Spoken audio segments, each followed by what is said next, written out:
कर प्रभु मिलते अद्भुत अंतर की जगरिया जा पर चल कर प्रभु मिलते। श्री सद्गुरु महाराज की जय, श्री सद्गुरु महाराज की जय, श्री सद्गुरु महाराज की जय।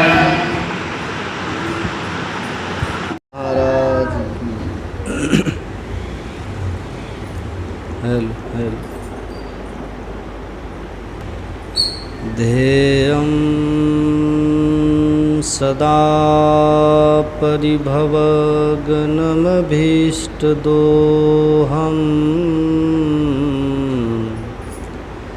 तीर्थास्पदं शिवविरञ्चिनुतं शरण्यम् वृत्त्यार्तेऽहं प्रणतपालभवाब्धिपोतं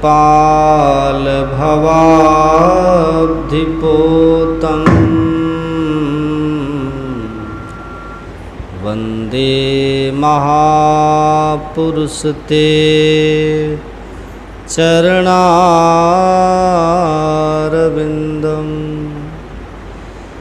वन्दो गुरुपदकञ्ज कृपा सिंधु नररूप हरि महामोहतम पुंज जासु वचन रवि कर निकर। बोली प्रेम से श्री सद्गुरु महाराज की जय, श्री सद्गुरु महाराज की, श्री सद्गुरु महाराज की। परम आदरणीय सत्संग प्रेमी महानुभावों, पूजनीय माताओं तथा भक्तिमती बहनों, आज हम लोगों ने कठोपनिषद का पाठ सुना है और आज का जो सत्संग है हमारे आदरणीय वीरेंद्र पूर्वे जी और उनकी धर्मपत्नी सीता माता जी ने, और अभी का जो पाठ हुआ है कठोपनिषद का पाठ हुआ है, यह उपनिषद धरती और यमलोक के संबंध का द्योतक है। धरती भी मत कहिए, भारत कहिए। भारत और यमलोक के संबंध का ये द्योतक है। ये उपनिषद बतलाती है कैसा गौरवशाली इतिहास इस देश का रहा है, यहाँ की कैसी संस्कृति रही है, यहाँ की क्या मर्यादा रही है भारत की, इस देश में कैसा योग सामर्थ्य रहा है। ये कठोपनिषद इसका प्रमाण है। ध्यान से आप लोग सुनिएगा। आप कल्पना कीजिए एक दुधमुहा बालक जो भी अबोध है और उसका संस्कार कैसा है नचिकेता का, इस धरती की कैसी उर्वरा शक्ति है सो देखिए भारत भूमि की। भागवत में आप पढ़िएगा, भागवत में लिखा हुआ है, पंचम स्कंद पढ़िएगा, भागवत में लिखा हुआ है कि भारत की धरती पर जन्म लेने के लिए देवता भी ईश्वर से प्रार्थना करते और भारतीयों के सौभाग्य की प्रशंसा देवता लोग भी करते हैं। साफ श्लोक लिखा हुआ है, पढ़ करके आश्चर्य लगता है।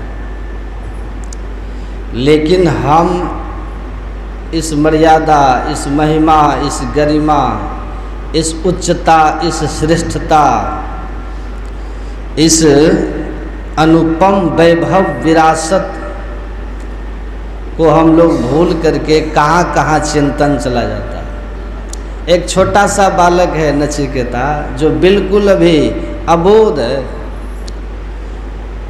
तोतली भाषा बोलता है, लेकिन इस धरती की कैसी शक्ति है, इस धरती का संस्कार कैसा है, पिता जो दान कर रहे हैं उसका निरीक्षण कर रहा है ये नचिकेता। ये ज्ञान कहाँ से उनको मिला था कि दान उत्तम वस्तु को करनी चाहिए। जिसको हम खुद स्वीकार नहीं कर सकते वो हम दूसरे को कैसे दे सकते हैं, वो कैसे स्वीकार करेगा। और एक बहुत सुंदर मंत्र आता है अपने यहाँ, आप लोग सुनिएगा ध्यान से, बहुत सुंदर मंत्र है। आत्मनः प्रतिकूलानि परेशान न समाचरेत। माइक ठीक करिए, यहीं पे रहिए एक आदमी। इसका मतलब है कि हम सही बोलते हैं, इसका प्रमाण क्या है। हम सही करते हैं, इसका प्रमाण क्या है। हम सही देखते हैं, इसका प्रमाण क्या है। इसको तोलिए। एक आदमी है बैठिए, ये मंत्र कहता है अगर हम जो कुछ बोल रहे हैं, जो हम बोल रहे हैं, यदि सामने वाला वही बात हमें बोले और हमारे लिए अगर वो कर्ण प्रिय है, हमारे लिए अगर वो सुखद है, अब वही बात अगर हम भी बोल रहे हैं तो हम ठीक बोल रहे हैं। समझ में आ रहा बात? ऐसा समझिए, हम अगर किसी के लिए कुछ कर रहे हैं तो कैसे समझे कि हम ठीक कर रहे हैं उसके लिए। तो आप कल्पना कीजिए कि यदि यही काम वो हमारे लिए करता तो उस समय हम कैसा फील करते, कैसा एहसास होता हमको, ये कल्पना कीजिए। अगर आपको लग रहा है कि नहीं हम इसको सुख से सहते, ये हमारे लिए सुखद होता, ये हमारे मन बुद्धि इंद्रियों को शीतलता प्रदान करता, तो समझ लीजिए ठीक कर रहे। ये ज्ञान कहाँ से मिला था नचिकेता को? कहा जिसका लाभ हम नहीं ले सकते पिताजी, उसे दूसरा कैसे लाभ ले सकता है। सुना था, संस्कार था पहले का नचिकेता को, उत्तम वस्तु दान करनी चाहिए। देख रहा था सब ऐसी ऐसी गायें जो बूढ़ी है, जो अब दूध देने लायक नहीं रही है, जो बियाने वाले भी नहीं है, ऐसी गायों को पिताजी दान किए चले जा रहे हैं। पूछ देते हैं नचिकेता हमको किसको दीजिएगा? उसको था कि हम भी हैं, पिताजी के इकलौता है ना। कहा जाओ जम को देते हैं, उनके पिताजी ने कहा। अब देखिए पिताजी तो हंसी में बोले, मजाक में। पिताजी तो ऐसे ही बोल दिए, बच्चा है उसको शांत करना है ना, ऐसे ही बोल दिए, पर उस बच्चा का संस्कार बोल रहा है। आप पढ़िएगा रामायण, रामायण में लिखा है, और ये राम का वचन है। भगवान कहते हैं तने मातु पितु तोसनिहारा, दुर्लभ जननी सकल संसारा। राम भगवान बोल रहे हैं। कई माँ से कहते हैं माँ ऐसा तनय, ऐसा पुत्र संसार में दुर्लभ है जो अपने माता पिता को संतुष्ट कर दे, दुर्लभ है। भगवान कह रहे पितहि प्रमोद चरित सुनि जासु, जिनके चरित्र को सुनकर के पिताजी प्रसन्न हो जाते हैं, जिनके चरित्र को सुनकर के पिताजी का स्वाभिमान ऊंचा उठ जाए, जिनके चरित्र को सुनकर के पिताजी का सीना गौरव से फूले, ऐसा उनको गौरव स्वाभिमान लगे, आभास हो, अनुभव हो, तो भगवान कहते हैं कि हे माँ ऐसा पुत्र पितहि प्रमोद चरित सुनि जासु, अचारी पदार्थ करतल तासु। ध्यान से सुनिए, बहुत फत्ते की बात है ये। अब तो लोग अपने स्वार्थ के लिए पिताजी की प्रतिष्ठा को दांव पर लगा देते हैं। अपने स्वार्थ के लिए पिताजी की आज्ञा का अवलंघन कर जाते हैं। एक ये बच्चा को देखिए, नचिकेता, बच्चा ये भी नहीं सोचा कि मेरे पिताजी ने मुझसे मजाक किया, नहीं, पिताजी के मुंह से वचन निकल गया है, अब ये लौटेगा नहीं। आज चले जाते हैं, कहाँ चले गए? हरिद्वार तीर्थ करने। कहाँ गए? भंडारा खाने। जिनके नाम से प्राणी मात्र थर थर कांपता है। विचार कीजिए, राम भगवान को तो पिताजी ने कहा था, कैकेयी को पहले वचन दिया हुआ था, कभी कहा तो उसी वचन के अनुकूल भगवान को वन मिला। हम इनको भी बहुत बड़ी बात नहीं समझते। सोचिए कैसा अपने देश का इतिहास रहा। एक राजा था ना, भागवत में उनका नाम है सगर, राजा सगर, सुने नाम सगर? ये राजा सगर, सगर, असगर नाम क्यों पड़ा है? असगर का अर्थ क्या होता है? सौ मतलब सहित, गर मतलब, गर किसको कहते हैं? जहर। गर कहते हैं विष को। एक ऐसा बालक था माँ के पेट में, जिसको उसकी सौतेली माताओं ने मिल करके उसको मारने के लिए, उसके माँ के पेट बच्चा को मारने के लिए जहर खिला दिया था सौतेली माँओं ने। उस बच्चा को मारने के लिए, ये बच्चा पेट में ही खत्म हो जाए, उसकी ये सौतेली माताओं ने जहर हलाहल विष खिला दिया उसकी माँ को। और कल्पना कीजिए, ऐसा विष, जब माँ के पेट में वो विष गया है, वो कैसा पुरुषार्थी बालक होगा। उस विष को पकड़ लेता है सगर, पचने नहीं दिया है, अब विष को लेकर के बाहर जन्म लेता है, उसका नाम पड़ गया है सगर। सो रहे हैं क्या माता जी? उठाइए। ये सगर जो विष को लेकर के जन्म लिया है, ये सगर भी जिनके नाम से कांपते थे, उसी का नाम है जमराज। सुन रहे हैं सब? सोइए मत। काल गति बलवान साधो, काल गति बलवान रे, बड़े बड़े पृथ्वी के योद्धा प्रियवत सगर समान रे, असबही काल किए बस अपने, छूटा सकल अभिमान रे। जिसके डर से बड़े बड़े कांपते हैं, अर्जुन भीमसेन से योद्धा, जिनके अचरज बान रे, अद्भुत अद्भुत करनी जिनकी थी, वे भी जिनके सामने थर थर कांपते थे। वे भी जहाँ जाकर के मिल गए मिट्टी में, समा गए, दफन हो गए। कल्पना कीजिए, वहाँ आज एक बालक नचिकेता खड़ा है जाने के लिए। अब पीछे क्या है उनका? उसके पीछे क्या है? पिताजी का आदेश, बस, और कुछ नहीं है। पिताजी की एक आज्ञा है, जाओ, मैंने दिया, जम को दिया, जमराज को दिया। और कैसा निश्चल भाव, निश्चल भाव जहाँ होता है ना, उस भावना से आवेशित होकर के, प्रभावित होकर के शक्ति प्रकट हो जाती है। आप कभी शंका मत कीजिए कि एक छोटा सा बालक जमलोक कैसे चला गया। जा सकता है, ये चले गए हैं, और कहानी तो आप जानते ही हैं। इधर ये गए हैं, ये तो बस गए और यम से उपदेश लिए हैं। और ये तो पुरुष की बात है, यहाँ की माताओं की बात सुने।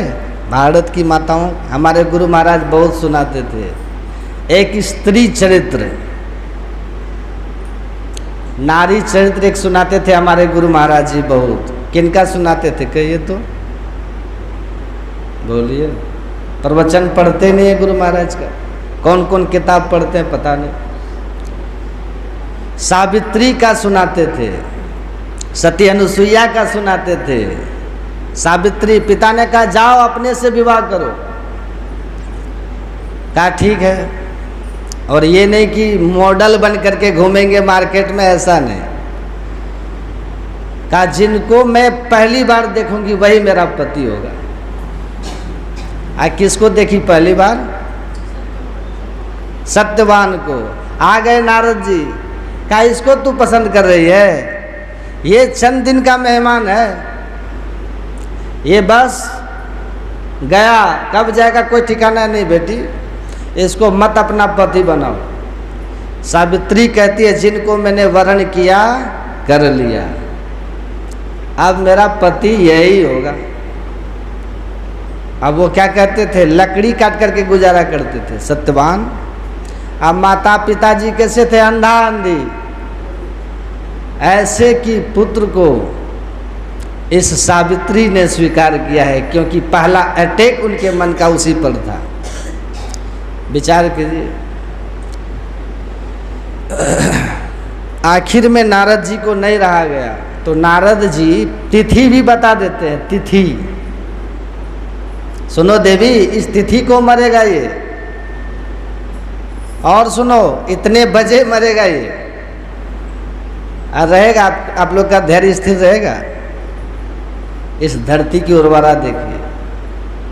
कहा ये बस इस तिथि को मरेगा और इतना बजे मरेगा और उस स्थान पर मरेगा, ये भी बता दिया। अब भी सावधान हो जाओ। कहा कि बस जिसको वर्ण कर लिया कर लिया। इनका संकल्प देखिए, सावित्री का संकल्प बल कैसा होता है। पातिव्रत धर्म, ये जाती है और उनसे विवाह कर लेती है। राजकुमारी है, राजकुमारी है, कौन उससे विवाह नहीं करना चाहेगा। सत्यवान ने सोचा कि चलो इसी बहाने हमारे भी स्थिति सुधर जाएगी। सावित्री कर लेती है शादी। सावित्री रहने लगी घर में, और घर में रहती है तो अब वो राजकुमारी वाली ठाठ बाट नहीं है। एक निर्धन गरीब, जो आम लोगों का जीवन होता है ना, लकड़ी चुन करके लाना, उसी से भोजन बनाना, और सादगी जीवन, सदाचार का जीवन, उच्च विचार, श्रेष्ठ रहनी, ऐसा जीवन जी रही है सावित्री। और भीतर से नारद जी का वचन भी याद है सावित्री को, पर आत्मबल घट नहीं रहा उनका, किसी को कुछ सुना भी नहीं रही है सावित्री, मौन है, किसी को नहीं, पर भीतर से मुखर है, अपने आराध्य से बात करती है।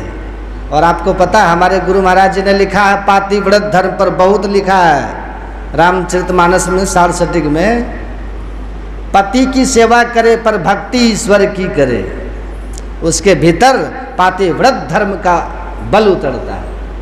और धर्म पत्नी वो कहलाती है, पति की सेवा करे पर भक्ति ईश्वर की करे, उसके भीतर पातिव्रत धर्म का बल उतरता है। और धर्म पत्नी वो कहलाती है जो पति के पद की रक्षा करे और पति को अधर्म के रास्ते से हटाकर धर्म के रास्ते पर लगा दे, वो धर्म पत्नी है। नहीं तो पत्नी का अर्थ होता है जो पतित करे, जो पति के प्रतिष्ठा को मिट्टी में मिला दे, वो पत्नी। जो पति को पतन की तरफ ले जाए वो पत्नी होती है। लेकिन सावित्री हरेक अंग में संपूर्ण है। वो तिथि आती है। सत्यवान प्रतिदिन जाते थे जंगल में, लकड़ी सूखी टहनी काट करके लाते थे, बेचते थे, गुजारा होता था। आज सावित्री कहती है स्वामी आपके साथ मैं भी बन जाऊंगी। सत्यवान ने कहा ठीक है चलो, पर हाँ पहले माता पिता से पूछ लो। देखिए यद्यपि वो अंधे अंधे हैं, पर क्या मर्यादा है।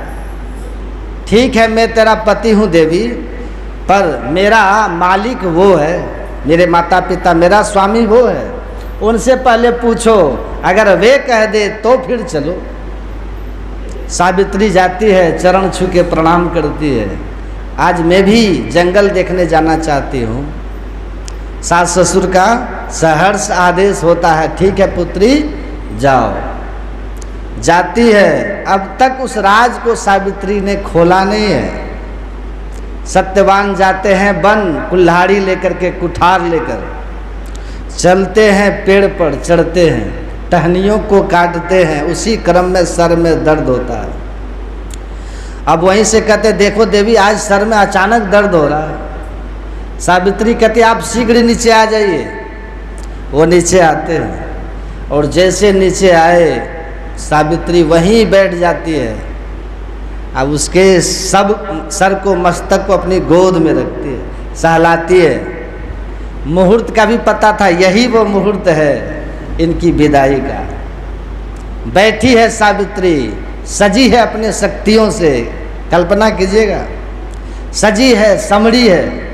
अब तक जो उसने कुछ किया उसकी परीक्षा की बेला है आज। उसी समय जमदूत आता है, ऐसे इनकी जीवनी में लिखा है। जमदूत आता है, लेकिन जमदूत सावित्री के तेज को देखा। इधर गुरु नानक देव जी महाराज के वचन में आप पढ़िएगा, प्रताप तुम्हारा देख के जमदूत छट जावे। भक्ति का प्रताप, ज्ञान का प्रताप, वैराग्य का प्रताप, सादगी का प्रताप, सदाचार का प्रताप, उसके सामने जम टिकता है, जमदूत टिकता नहीं है। जमदूत ने जैसे देखा सावित्री के उस अपूर्व तेज को, जमदूत पास नहीं गया, लौट जाता है। यमराज के पास जाके कहता है उस देवी के पास जाना मेरे बस की बात नहीं। यमराज खुद आते हैं और खुद आकर के, यमराज तो कोई साधारण होते नहीं, वो तो भगवान का एक स्वरूप है। आते हैं और हमारे गुरु महाराज जी लिखते हैं कि सत्यवान की स्थूल शरीर से सूक्ष्म शरीर को खींच लेते हैं। सावित्री के गोद में है, खींच लेते हैं और चल लेते हैं। सावित्री देखती है ये मेरे पति को लेकर के चले जा रहे हैं। वो दृष्टि थी उनके पास, ध्यान करते थे ना, ये मेरे पति को लेकर चले जा रहे हैं। माता सावित्री उनका पीछा करती है, आगे आगे यमराज और पीछे पीछे सावित्री जा रही है। सो रही, उठाई उनको, देख के इधर सुनिए। कुछ दूर जब जाते हैं तो यमराज पीछे मुड़ करके देखा तो देखा सावित्री आ रही है। पुत्री तू कहाँ जा रही है? सावित्री कहती है जहाँ मेरे पतिदेव जाएंगे। अरे ये मृत्यु भुवन है, यहाँ सब दिन सब नहीं रहते। आज तेरा पति जा रहा है, कल तुझे भी जाना है, मत जाओ। सावित्री कहती है आप जानते हैं क्या पानी के बिना नदी का अस्तित्व होता है? नहीं। जीव के बिना शरीर का अस्तित्व है? बिना पति सोना सब संसार। पति ही पत है, पति ही गत है, पति बिनु विपत्ति हजार, बिना पति सोना सब संसार। आकाशेनो चंद्र स्वामी की करिबे तारा, जा नारी रे पुरुष नाय दिने अंधियारा। पाता लेनो पानी स्वामी की करिबे कूप, जा नारी रे पुरुष नाय की करिबे रूप। जैसे पानी के बिना नदी का अस्तित्व नहीं होता और जीव के बिना शरीर का अस्तित्व नहीं होता, इसी तरह से पति के बिना नारी का अस्तित्व नहीं होता। और हम वो नारी हैं जो पति के बिना जी नहीं सकते। जहाँ जाएंगे वहाँ हम भी चलेंगे। आखिर में यमराज विवश होकर के कहते हैं एक काम करो, अगर तुमको कोई इसके अल्टर में, इसके बदले में कोई वरदान चाहिए तो वरदान ले लो। कहा दीजिएगा? कहा अवश्य देंगे, हम समर्थ हैं, हम योग्य हैं। सावित्री कहती है सोच लीजिए आप। हाँ सोच लिए। तब सावित्री कहती है ठीक है मैं मांगती हूँ, आप दीजिए। कहती है, यमराज कहते हैं मांगो। सावित्री कहती है कि मेरे सास ससुर मेरे 100 पुत्रों को सोने के कटोरा में दूध भात खाता हुआ देखे। सावित्री के शैली से, उनकी प्रभाव और प्रभाव से यमराज प्रभावित हो गए, कह गए एवं अस्तु, ऐसा ही होगा, जाओ। ये कहा और चल दिया यमराज। सावित्री फिर पीछे पीछे चली जा रही है। यमराज मुड़ते हैं, अब कहाँ जा रही हो? कहा आपने जो वरदान दिया 100 पुत्र होने का, और मेरे पति को आप लेके चले जा रहे हैं, तो पुत्र कहीं पेड़ पे फला हुआ है क्या? पुत्र कहीं कहाँ से मिलेगा मुझे? ये बात जैसे यमराज ने सुनी, हतप्रद हो गए और कहा पुत्री तू जीती मैं हारा। यमराज को हरा दिया। किसने हराया? सावित्री। कहाँ की थी? अमेरिका की, पाकिस्तान की, भारत की, समझिए। और आती है एक वरदान में सावित्री ने सब पूर्ण पा लिया, सब कुछ पा लिया। ये उसका बौद्धिक बल नहीं था, बौद्धिक बल तो फेल हो जाता है। ये सावित्री का आत्मबल था, ये सावित्री का ज्ञान बल, भक्ति बल, वैराग्य बल, ध्यान का बल था। यमराज को निरुत्तर कर दिया। यमराज को पता था ऐसे ऐसे भारत में लोग होते हैं, और अभी का जो पाठ है ये ऐसे है तो सबके लिए, ये पाठ मनुष्य मात्र के लिए है, लेकिन खास करके आज माताओं के लिए है। और आप देखिए संख्या किसकी है सबसे ज़्यादा? अभी दोनों तरफ तुलना कीजिए, पुरुष से दुगना है, बेसी है कहिए। आप लोग तो एक एक हाथ के फासला से बैठे, उधर देखिए पैसेंजर ट्रेन है एकदम पूरा कंजेस्टेड, कैसे बैठे? यही तो माताओं में खासियत होता है, माताओं में यही विशेषता होती है। आपके जरा सा पैर में कोई क्या सटा, अलग हटिए, दूर होइए। माताओं में सुनिए, ठीक है बैठिए, यहाँ बैठिए, आराम से बैठिए, है ना। इनकी संख्या देखिए कितनी है और आपकी संख्या देखिए कितना, आपके दुगने से भी ज़्यादा है।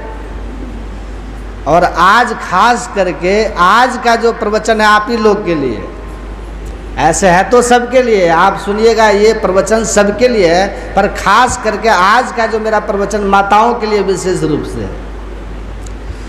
बहुत सुंदर प्रवचन। आज पाठ क्या है? यमराज नचिकेता संवाद। यमराज नचिकेता संवाद। ये सीता शब्द इतना बढ़िया है। अब माता जी जो सत्संग करवा रहे हैं इनका भी नाम सीता है।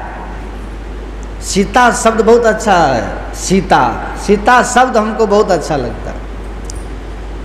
सीता कैसी रही होगी आप कल्पना कीजिए।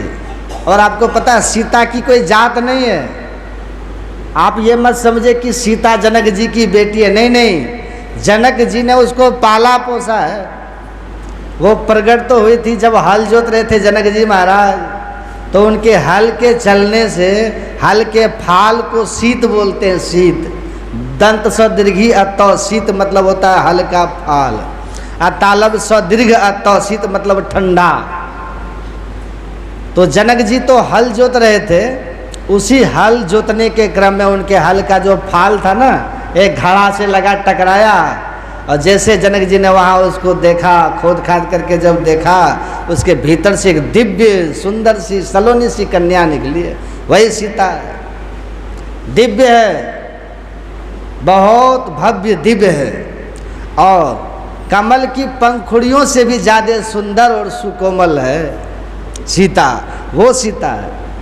और जनक जी ने बड़े प्यार से उनको उठाया है और पुत्री की तरह पाल करके उसको बड़ा किया है। देखने में कमल है, देख देख देख कितना जी। अरे बाप,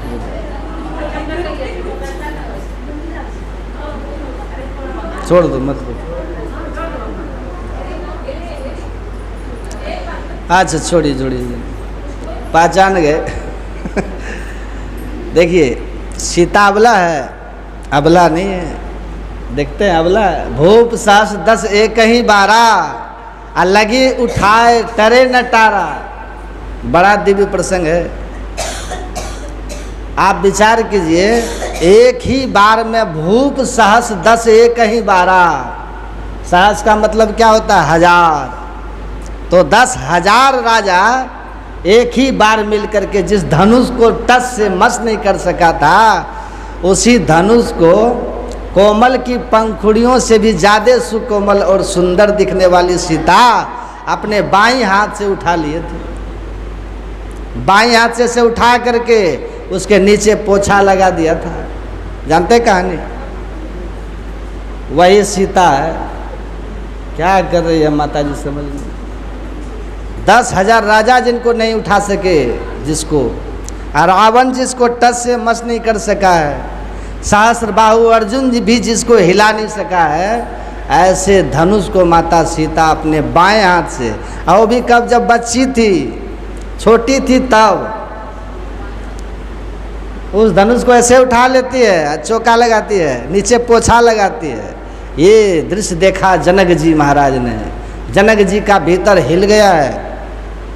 ये मेरी पुत्री सीता ऐसी सबला है, ये ऐसा सामर्थ्य इसके भीतर है कि इस धनुष को, जो विशाल पिनाक है, जो शिव धनुष है, जो परशुराम का धरोहर मेरे पास है, जिसको दशानन रावण भी नहीं उठा सका था, ऐसे धनुष को मेरी पुत्री ने अपने बाएं हाथ से उठा लिया है।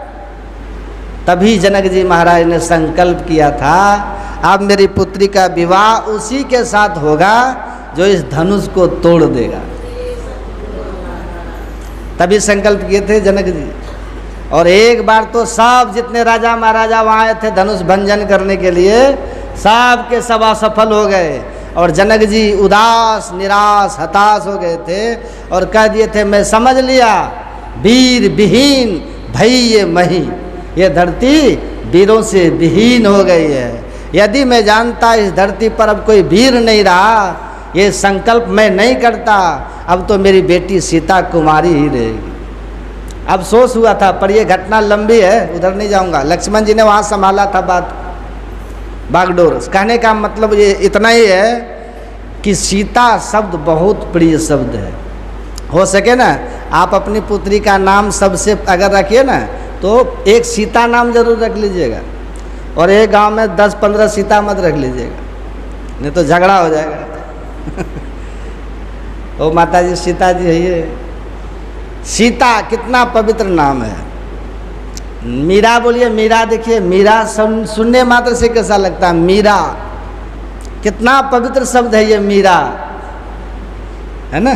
ये मीरा शब्द तो पहले भी था, लेकिन जब से वो मेवाड़ की मीरा का नाम मीरा पड़ा, तब से ये मीरा शब्द भी पवित्र हो गया है। ये सीता शब्द तो पहले से था, सीता शब्द पहले से था, पर जब से वैदेही का नाम सीता पड़ा है, तब से सीता शब्द भी पवित्र हो गया। आज सबरी का नाम सुने? ऐसा कौन है जो सबरी का नाम नहीं सुने होंगे? कोई होगा यहाँ? गांव में कोई काली कलोटी एक बार दिख जाए, कहते सबरी है। थोड़ी सी कृपा क्यों दिख जाती है, कहते सबरी है। थोड़ी सी सीधी भोली भोली क्या दिखी, कह देते हैं सबरी है।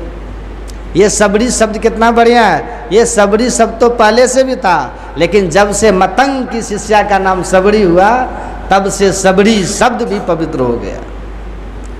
सीता शब्द पवित्र हो गया, मीरा शब्द पवित्र हो गया। कितना बढ़िया शब्द है। उसी सीता के और माता अनुसुईया, सुईया तो सब कोई जानते हैं ना, कपड़ा सीने वाला सुईया सब जानते हैं ना। अनुसुईया जानते हैं? सुईया का भाव क्या है? ये सुईया तो कपड़ा में चुभता है, और एक सुईया है जो आपके दिल में चुभता है। जानते हैं उस सुईया का नाम? उसी सुईया का नाम है ईर्ष्या। उसी सुईया का नाम है द्वेष। जब किसी को एक दूसरे से द्वेष और ईर्ष्या का भाव होता है ना, तब वो दिल में चुभता है। ये सुई तो कपड़ा में चुभती है, लेकिन एक सुई ऐसी है जो दिल में चुभती है। उसी सुई का नाम है, उसी सुई का नाम है ईर्ष्या द्वेष। ये सबके पास है ये सुई। है ना सबके पास? या ऐसा कोई है जिसके पास ये सुइया नहीं हो, ईर्ष्या द्वेष की सुई? है यहाँ कोई? कोई नहीं है।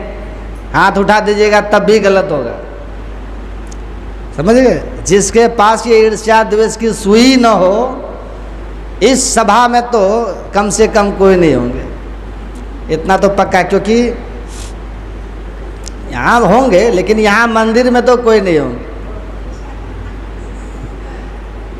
आप लोगों को पता है, ऐसा कोई इसमें शायद नहीं होगा जिनके भीतर ये ईर्ष्या द्वेष रूपी सुइया न हो। उसमें हम भी हैं, हमारे भीतर भी नहीं है, सो बात नहीं, हम में भी है, हमारे भीतर भी है।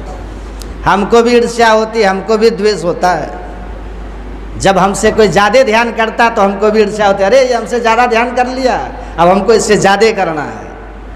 ये ईर्ष्या हमको भी होती है। यदि हमसे ज़्यादा कोई ध्यान करे, भजन करे, जब हम अपने से ज़्यादा किसी को श्रद्धा प्रेम देखते हैं ना गुरु महाराज के प्रति, तो हमको भी ईर्ष्या हो जाती है। और हम ईर्ष्या करके उसको मिटाने की कोशिश नहीं करते, अपनी श्रद्धा को उससे बढ़ाने की कोशिश करते हैं, है ना? है ये सबके भीतर, आपके भी भीतर होगी ईर्ष्या। आप भी जब कभी पड़ोसी को देखते होंगे ना, तो आप भी पड़ोसी को देख कर कह रहे इसके पास इतना धन है, तो आपको भी ईर्ष्या होती होगी, अरे इसके पास इतना है, कहाँ से आ गया धन, कैसे हो गया? तो आप भी कोशिश करते होंगे कि चलो हम भी कोशिश करते इससे ज़्यादा धन हमको हो जाए। ये स्वाभाविक है। और यदि ये सोचिएगा इसका धन मिट जाए तब वो गलत हो गया ना, तब वो तमोगुनी ईर्ष्या हो जाएगी। ये ईर्ष्या यदि है कि इसके पास जो धन है ना वो हमसे ज़्यादा है, तो हम इतनी मेहनत करें, हम इतनी कोशिश करेंगे कि इससे ज़्यादा धन हम कमा लेंगे। इसको कहते हैं सात्विक। आप मेहनत कीजिए, आप भी कमा लीजिए। और यदि आपके भीतर ये भाव हो जाए कि इसके पास जो धन है ना, मेरे पास तो इतना धन नहीं है, तो इसका ये धन भी कैसे बर्बाद हो जाए, ये ट्रिक लगाओ,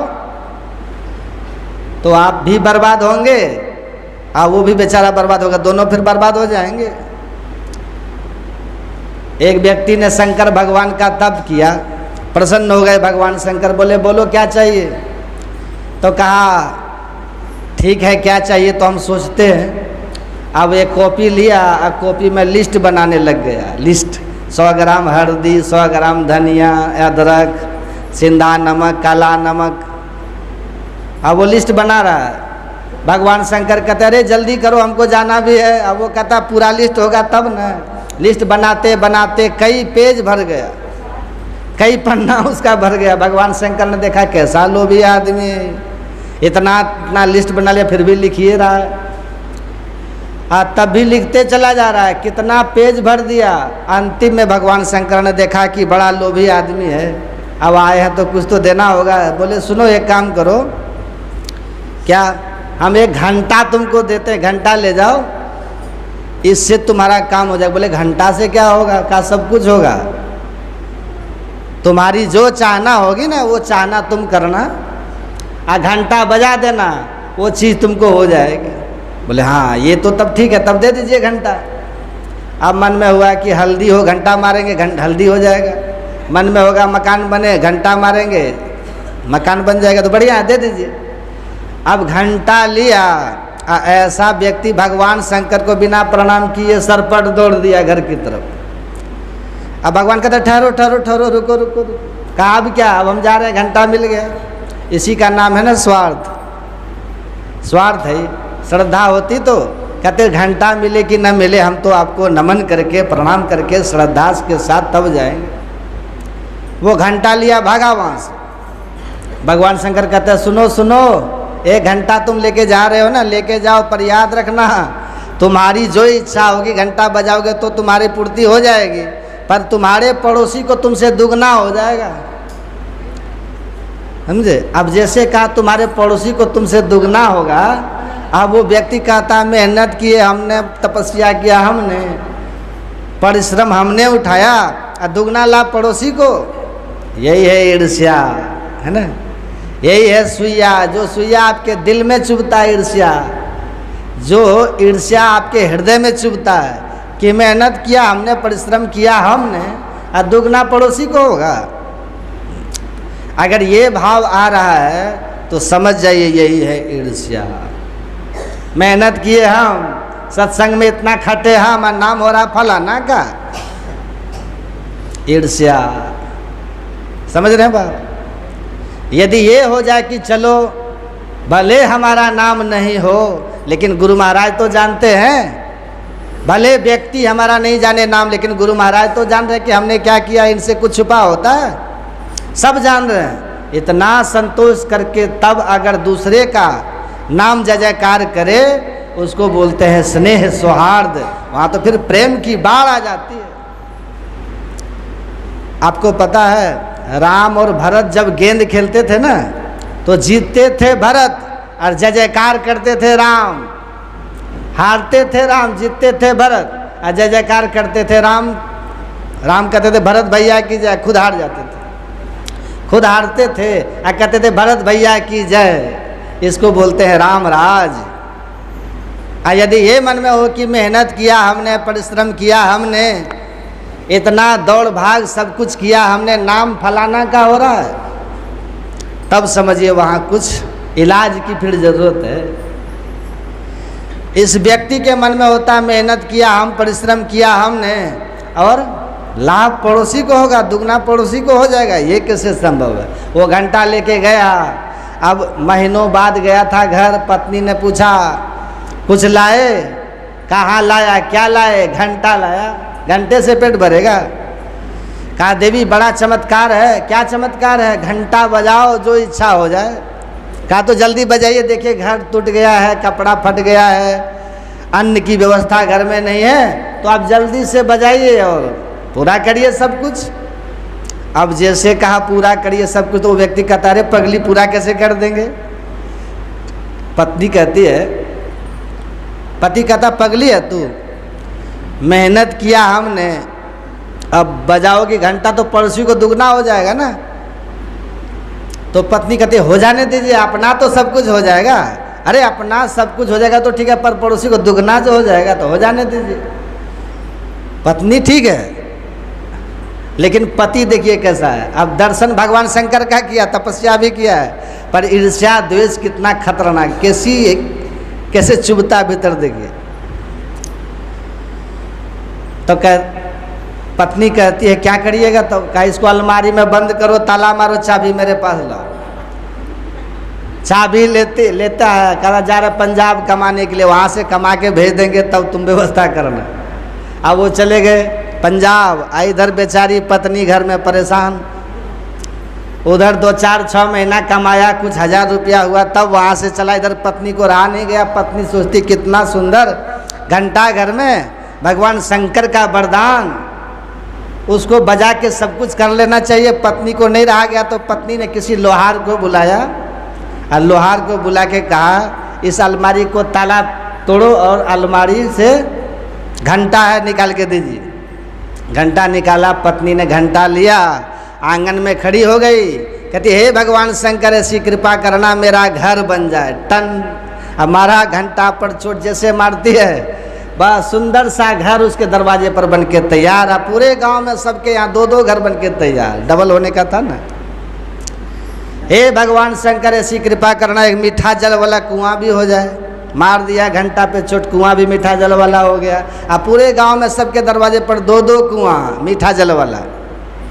अब जो जो इसने याचना की इसको पूरा हुआ। अब पूरे गांव में सबके यहाँ डबल हो गया। अब पूरे गांव में राम राज है। अब सब कहता वाह बेचारा कितना बढ़िया भला आदमी था, मेहनत उसने अकेले किया, तब उसने अकेले किया, और देखो पूरे गांव में राम राज हो गया है। यहाँ न किसी को रहने की दिक्कत, न पानी पीने की दिक्कत, न खाने की दिक्कत, यहाँ न किसी को वस्त्रों का अभाव, सब कितना सुख सुविधाओं का जीवन जी रहा है। अब बड़े खुश है, पूरे गांव में राम राज्य, सब खुश है। अब उधर से वो व्यक्ति जब कुछ कमा करके चला घर की तरफ, और जैसे घर के पास वो झल्लू आया तो उसके मन में होता है यहाँ तो पहले झुग्गी झोपड़ी थी, जहाँ पहले झुग्गी झोपड़ी थी वहाँ ये बिल्डिंग खड़ा कैसे हो गया? पूरा गांव में जिधर देखो बिल्डिंग बिल्डिंग दिखाई पड़ रहा है। अब वो सोचता है कि लगता है दाल में काला है। जैसे अपने घर में गया, उधर से पत्नी दौड़ के कराइए। अब पति पूछता है ये सब क्या है? बजा दी? पत्नी कहती है बजा दी। कहा चौपट कर दी। मेहनत हमने, परिश्रम हमने, तपस्या हमने, अब पूरे गांव को तुमने सब कुछ दे दिया। कहा पतिदेव छोड़िए ना, अपने घर में सब व्यवस्था हो गया, आइए ना, आराम करिए ना, आनंद से रहिए। कहा अरे आनंद से कैसे रहेंगे, तुमने सब कुछ सुखी कर दिया। इसी का नाम है ईर्ष्या। यही है, चुभ रहा है ना, यही सुइया है। कहा तो क्या करे, घंटा लाओ। घंटा लाई। अब ये व्यक्ति घंटा लिया और घंटा लेके आंगन में खड़ा हो गया। कहता हे भगवान शंकर, ऐसी कृपा करना मेरी एक आंख फूट जाए। मार दिया चोट। एक आंख तो इसकी फूटी है, पूरे गांव में सबके दोनों आंख फूट गए। जा सब अंधा। एक व्यक्ति का ईर्ष्या देखिए, सुइया यही। तब भी संतोष नहीं हुआ, दूसरे के आंख फोड़ने के लिए व्यक्ति अपनी आंख फोड़वा लिया। कैसी ईर्ष्या है, कैसा है देखिए। तब भी संतोष नहीं हुआ, फिर वो घंटा लिया। कहता हे भगवान शंकर, ऐसी कृपा करना मेरा एक हाथ भी कट जाए। मारा चोट, एक उसका हाथ कटा, पूरे गांव में सबका दोनों हाथ कट गए। अब तब भी संतोष नहीं, फिर लिया घंटा। हे भगवान शंकर, ऐसी कृपा करना मेरे दरवाजे पर जो कुआं है ना वो नाड़ा हो जाए। नाड़ा समझते हैं, मतलब ऊपर का दीवार झड़ जाए। हमारा जैसे चोट उसके दरवाजे पर, एक ही कुआं था ना, नाड़ा हो गया। अब पूरे गांव में सबके दरवाजे पर दो दो नाड़ा कुआं। अब न किसी को हाथ है बेचारे को, और न किसी को आँख है, किसी को नहीं। पूरा गांव सूरदास का गांव हो गया, पूरा गांव लुल्ला का गांव हो गया। आज सबके दरवाजे पर दो दो नाड़ा कुआं। नाड़ा कुआं समझ रहे हैं ना? हाँ, पहले होता था कुआं, अब तो कुआं कहाँ दिखता है। अब सबके दरवाजे पर दो दो नाड़ा कुआं है, न किसी को हाथ है न किसी को आँख है। अब जो जिधर जाते सब केला के थम की तरह धम धम कुआं में गिर रहा है। सबका कुआं लाशों से भर गया, और जहाँ राम राज था शमशान में बदल गया। यही है सुइया, ईर्ष्या। ये सुइया जिसके भीतर नहीं हो उसी का नाम है अनुसुईया। ये ईर्ष्या जिसके भीतर नहीं है। कृष्ण भगवान की उद्घोषणा है गीता में 7वां अध्याय, इच्छा द्वेष समत्थेन द्वंद्व मोहेन भारत सम्मोहन सर्वभूतानि सरे यान्ते परम तप। ऐसा कोई प्राणी नहीं जिसके भीतर ये भावना न हो, ईर्ष्या द्वेष की भावना नहीं हो। यही तो ईर्ष्या है। भगवान कहते हैं जब तक ये ईर्ष्या द्वेष की भावना भीतर में रहेगी तब तक भजन ध्यान नहीं होगा। ये शाम त्वतगतम पापा नाम जना नाम पुण्य कर्म नाम ते द्वंद्व मोह निर्मुक्ता भजन्ते माम दृढ़व्रता। इन सभी इच्छा द्वेष से जो रहित हो जाता है, भगवान कहते हैं पुण्य कर्म करते करते तब जो मेरा भजन करता है तब उससे भजन होता है। ऐसे व्यक्ति का ही नाम होता है अनुसुईया। अनुसुईया इसी वृत्ति का नाम है अनुसुईया। अनुसुईया वृत्ति होती है। यहाँ तो अनुसुईया अभिनय किया ना वो माता अनुसुईया जो अत्रि की पत्नी है, पर ये वृत्ति सबके भीतर है। सुईया की वृत्ति, ईर्ष्या द्वेष की वृत्ति सबके भीतर है। और हमको करना क्या है, हम लोग को ईर्ष्या द्वेष को मिटा करके अनुसुईया की वृत्ति लानी है। अनुसुईया की वृत्ति हम लोग के भीतर होनी चाहिए। ईर्ष्या नहीं हो, द्वेष नहीं हो, सबके प्रति स्नेह सौहार्द की भावना हो। यदि समाज में किसी का नाम हो रहा है ना तो आप उसमें और सहयोग कर दीजिए, ठीक है, और तुम्हारा नाम बढ़े, ऐसा कीजिए। यदि किसी की संपत्ति बढ़ रही है ना तो आप उसमें सहयोग कर दीजिए। उसकी संपत्ति आपके ईर्ष्या करने से घटने वाली नहीं है। और यदि आपने उसको सहयोग कर दिया ना स्नेह सौहार्द की भावना से तो आपको भी लाभ हो जाएगा। तो लाभ वाला काम क्यों न करें, घाटा वाला काम क्यों हम करें। यदि किसी की संपत्ति बढ़ रही है उसको आप सहयोग कर दीजिए। किसी का यश बढ़ रहा है तब भी आप सहयोग कर दीजिए। कोई नेक नाम हो रहा है तब भी उसको सहयोग कर दीजिए। इससे आपको घटेगा नहीं बल्कि आपका भी बढ़ता चला जाएगा। इसी वृत्ति का नाम है अनुसुईया। समझ रहे हैं? सुन रहे हैं साहब? सो रहे हैं? घेंच मत घुमाइए इधर उधर, है ना? इधर देखिए, सब एक टक इधर देखिए, सीधा हो गए बेटी। ये तीर्थराज प्रयाग है, स्नान करिए आराम से। हमारे भीतर ये स्नेह सौहार्द की भावना हो, हमारे भीतर कटुता की भावना न आवे, ये शिक्षा लेनी चाहिए सत्संग में हम लोग। माता अनुसुईया के आश्रम में पधारी थी माता सीता, जानते हैं ना सब? सीता पधारी, और देखिए यहाँ पर अनुसुईया माता ने सीता माता को निमित्त बना करके नारियों का परिचय दिया है, माताओं का परिचय दिया है। एक ग्रंथ अपने यहाँ है, एक शास्त्र अपने यहाँ है, उस शास्त्र का नाम है सामुद्रिक शास्त्र। क्या नाम है? सामुद्रिक शास्त्र। उस सामुद्रिक शास्त्र में 28 प्रकार की नारियों का वर्णन है, 28 प्रकार, सबकी पहचान अलग अलग है।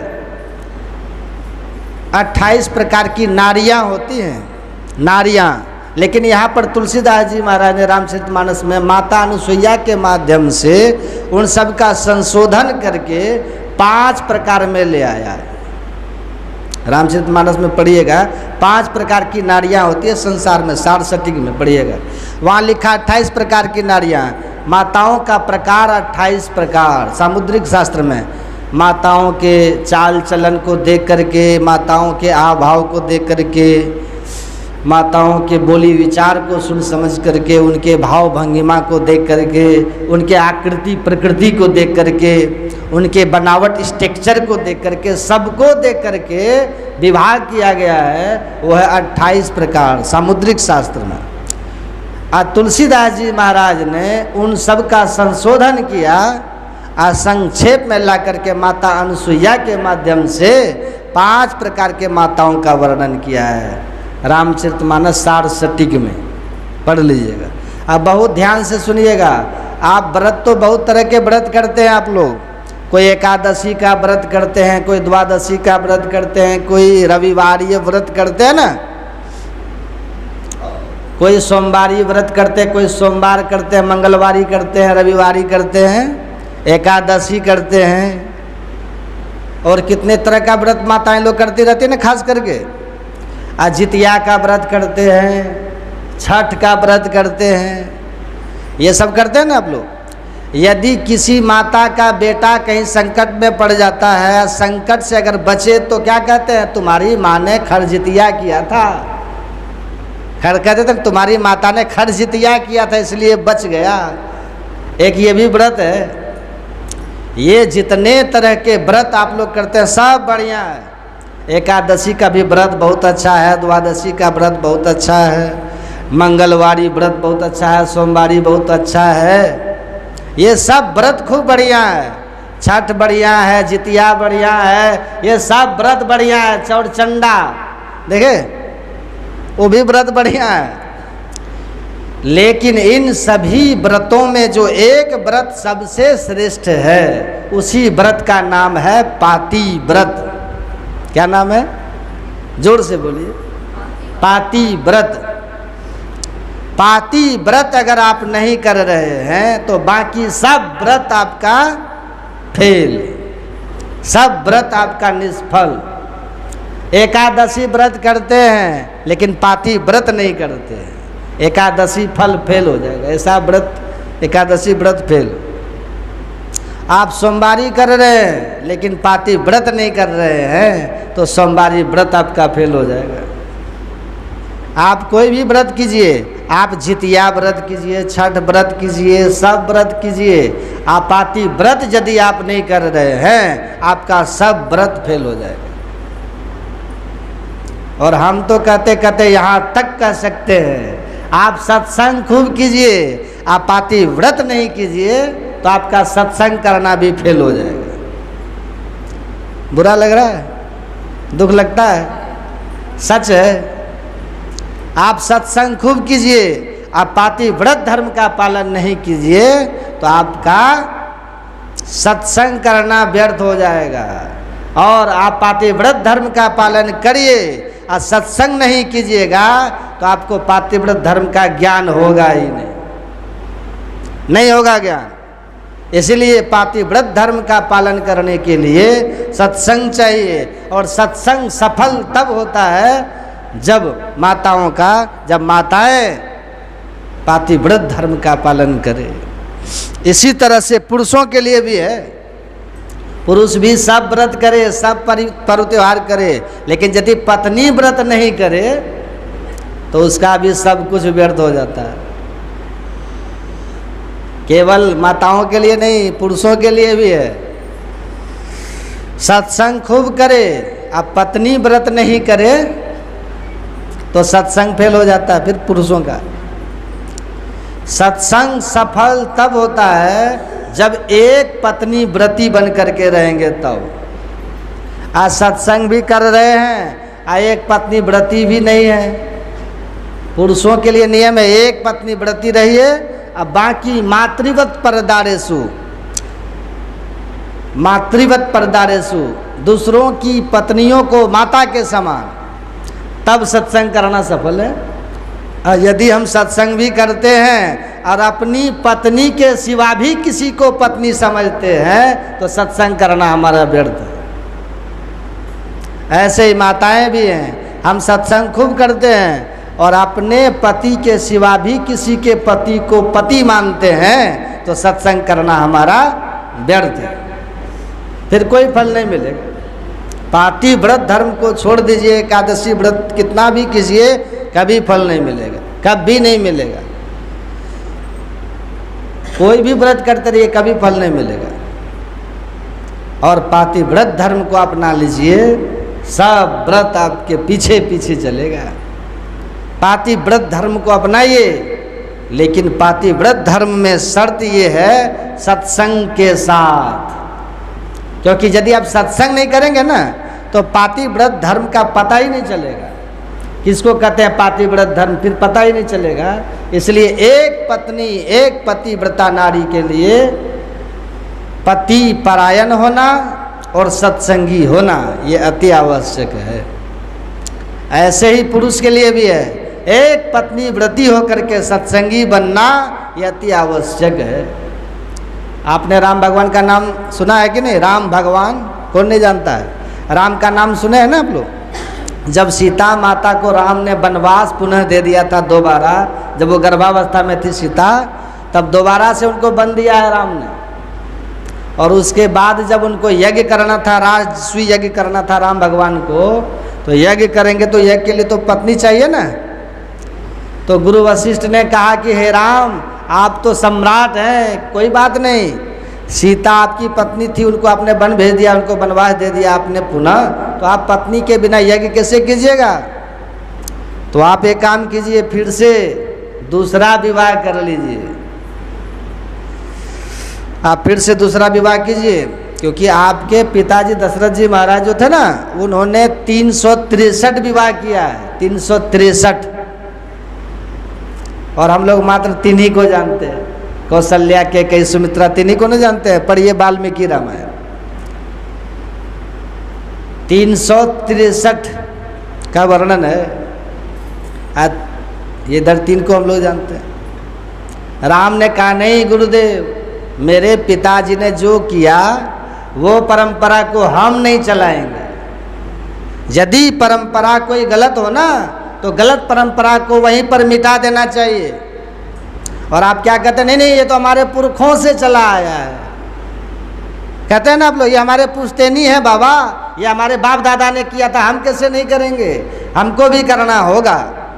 लेकिन राम ने कहा नहीं गुरुदेव, यदि कोई गलत परंपरा चल जाए तो उस गलत परंपरा को मिटा देना चाहिए, वहीं पर पूर्ण विराम कर देना चाहिए, आगे से सही परंपरा को चलानी चाहिए।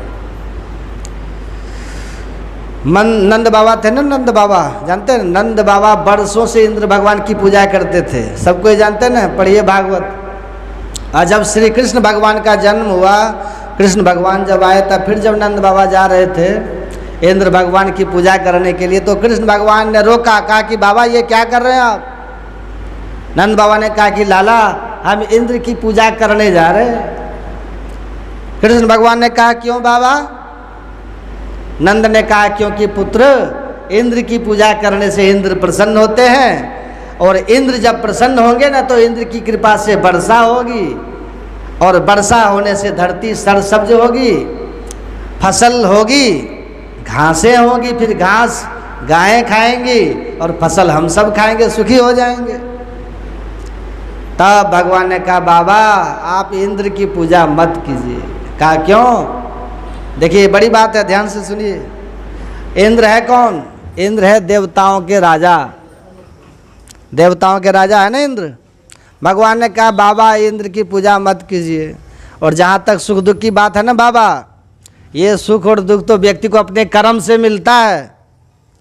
जन्मना जायते जंतु कर्मना जायते जंतु कर्मनेव विलीयते सुखम दुखम भयम क्षेमम कर्मनेवा भी पद्यते।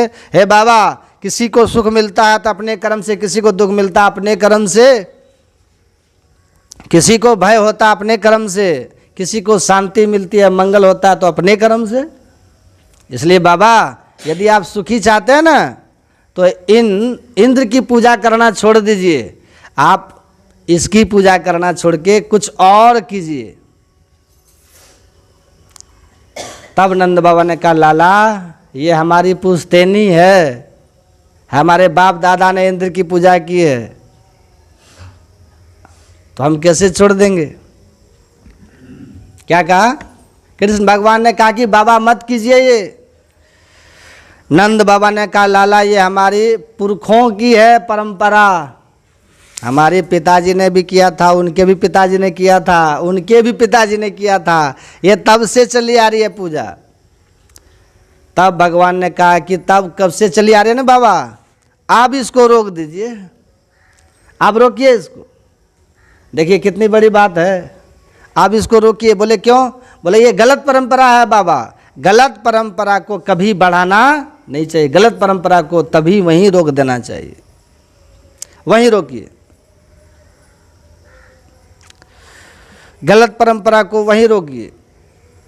और श्री कृष्ण भगवान ने इंद्र पूजन बिल्कुल मना कर दिया, नहीं करने दिया।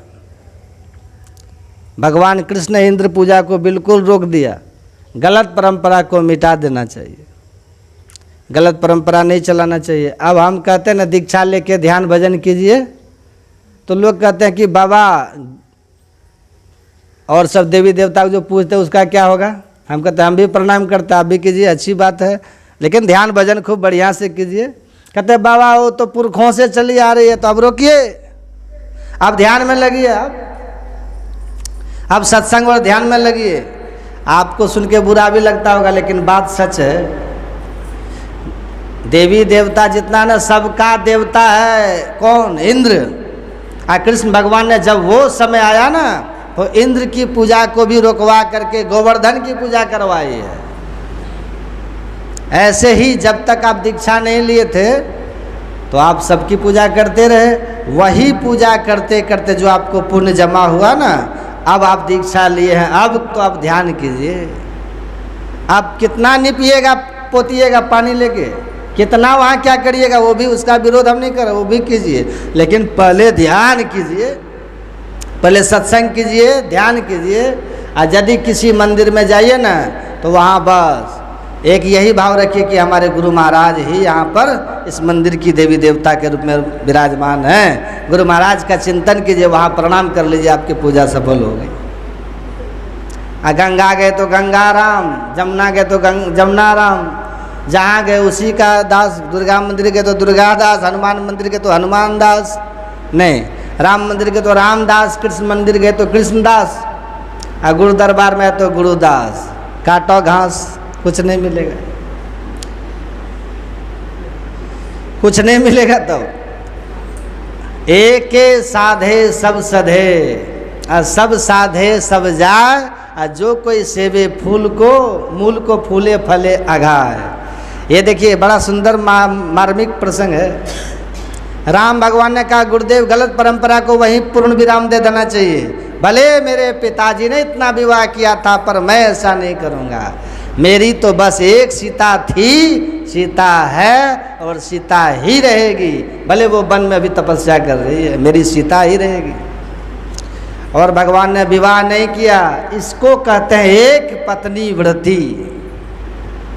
एक पत्नी व्रती, ये नहीं कि जरा सा कुछ हुआ गड़बड़ सड़बड़ तलाक तलाक तलाक है हो गया।